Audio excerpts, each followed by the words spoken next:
সবার মনের আশা পূরণ করে প্রধানমন্ত্রী পদত্যাগ করছে।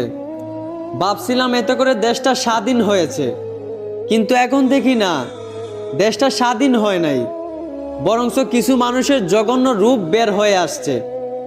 দেশ স্বাধীন হয় তারা এতটাই খুশি হয়েছে যে এই খুশিতে তারা মানুষের ঘরবাড়ি আগুন দিয়ে পুড়াইয়া ফেলতেছে, ভাঙচুর থেকে শুরু করে যা মন চায় তাই করতেছে।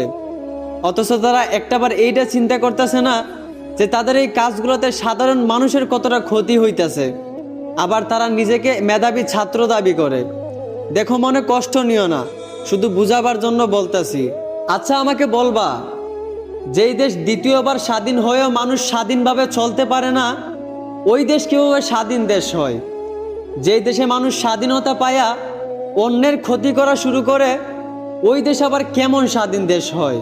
আসলে স্বাধীন দেশ বলে চিল্লায় লাভ নাই, কারণ এই বাংলাদেশ এখনো স্বাধীন হতে পারে নাই। এই দেশ সেদিনই স্বাধীন হবে যেদিন এই দেশের মানুষের বিবেক আর সুশিক্ষা স্বাধীনতা পাবে। আজ তোমাদেরকে আটকানোর মতো কেউ নাই বলে যা মন চায় তাই করতেছ। আসলে তোমরা হয়তো ভুলে যাও, অতিরিক্ত কিছুই ভালো না। নিজের সীমা লঙ্ঘন করা কখনোই উচিত না, কারণ আজকে আপনি অন্যের সাথে যেমনটা করবেন, একটা সময় আপনার সাথে ঠিক তেমনটাই হবে।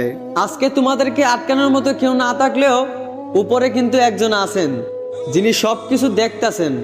হয়তো আল্লাহ সাথে সাথে ধরেন না, কিন্তু সুযোগ বুঝে ধরবেন। সেদিন রেডি থাকেন, কারণ আল্লাহ ছাড় দেন কিন্তু ছেড়ে দেন না। ধন্যবাদ।